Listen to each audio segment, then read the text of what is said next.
finally got myself a good dash camera, not dash camera, a dash phone holder to sit up in the dash while I drive, to hold the phone so that I can record.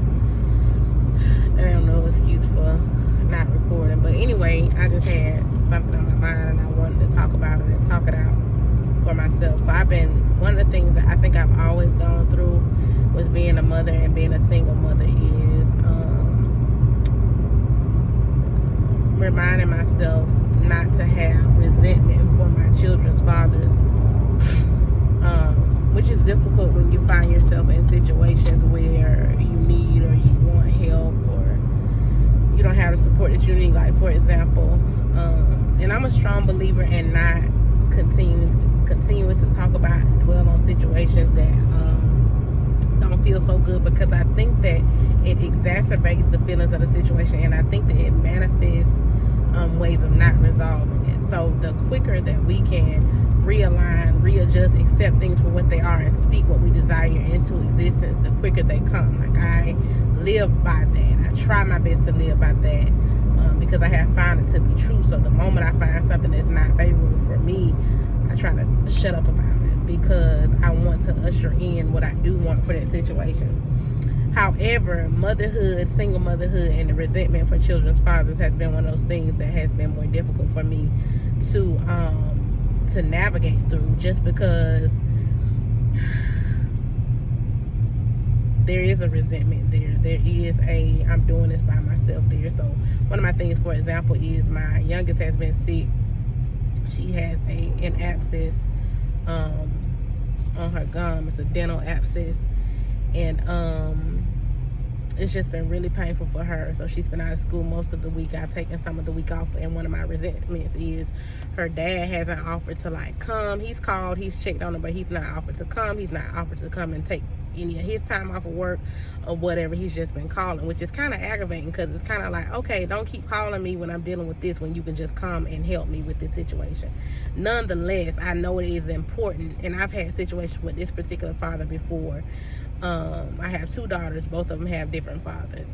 I've had situations with this father before when she was first born, and I coached myself, and I healed the trauma of the situation, and I released him, and our relationship and the whole situation was made better through that process of me doing that. And so I'm doing that in the same week. I'm like, okay, Nikki, you know how you gain ground in the situation. You know what you need to do to manifest what you need out of the situation.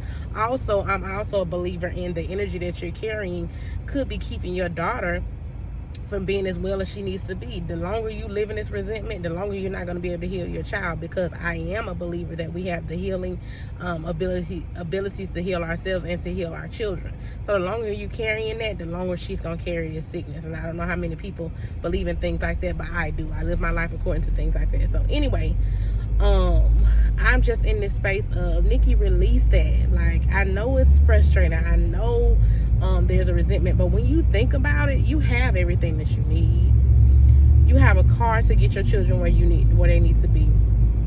You have a support system, whether it be your mom, whether it be other people that are parent figures or family figures in your children's lives.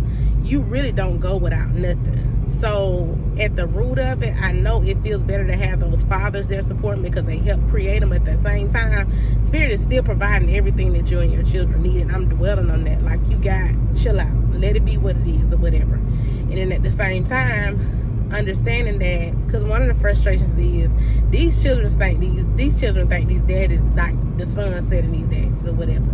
And it be frustrating because you know that all you do and was not done on the other side with the father, and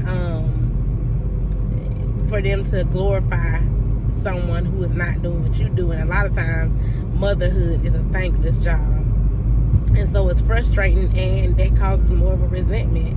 So one of the things is to release it, and these children are eventually going to see who these people are, just like we had to see about our parents. Just like, and they're gonna see things about me too as they get older. You know what I'm saying? So it'll take some time, but eventually the children are gonna see who they need to see about who they need to see it about. So I'm taking deep breaths this week to remind myself, and I hope that any mother that sees this and can relate to these emotions, I'll say this: let's count our blessings. Let's remember that we are blessed. We have everything that we need. We do have a support system. It may not come ideally from the places that we think we want them to come. However, we do have support systems. We are blessed. Our children do have what they need. And when they don't, we can create that by releasing the tension, releasing the frustration, releasing that negative energy, and being open to the blessings. And men, speak what you need. I have child care for my child. I speak that I have support. I speak that me and my children are shown love. So I'm working through mine, and I hope that as I'm working through mine, I'm helping you work through yours, because yeah, it's a very real thing. It's a very real thing.